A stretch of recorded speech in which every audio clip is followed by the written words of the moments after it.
நாம் நம்முடைய சிருஷ்டிகரை நினைக்கிறோம். சிருஷ்டிகரை நினைக்கிறவர்களோடு சிருஷ்டிகர் இருப்பார். சிருஷ்டிகரை நினைக்கிறவர்களை சிருஷ்டிகர் நினைப்பார். சிருஷ்டிகர் நம்மளோடு இருப்பாரையானா எந்த தீங்கும் என்னை அணுகாது.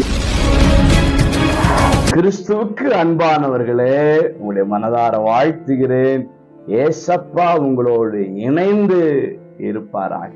பிரசங்கி 12:1 தீங்கு நாட்கள் வராததற்கு முன்னும் உன் சிருஷ்டிகரை நினை என்று சொல்லப்பட்டது. பாருங்க, இன்றைக்கு எங்கு பார்த்தாலும் தீங்குகள் நடைபெற்று கொண்டிருக்கிறது. தினந்தோறும் செய்தித்தாள்களிலும் டிவி செய்திகளிலும் கொலை, கொள்ளை, கற்பழிப்பு, கடத்தல், இப்படி ஏராளமான காரியங்களை நாம் பார்த்து கொண்டிருக்கிறோம், கேட்டுக் கொண்டிருக்கிறோம். தீமை செய்கிற மனிதர்கள் பெருகி கொண்டிருக்கிறார்கள். உள்ள ஒண்ணு வச்சுக்கிட்டு வெளியே ஒண்ணு பேசலாம். உள்ள வஞ்சகத்தை வச்சு கொண்டு வெளியே அன்பால் பேசுவதை போல பேசுகிறார்கள்.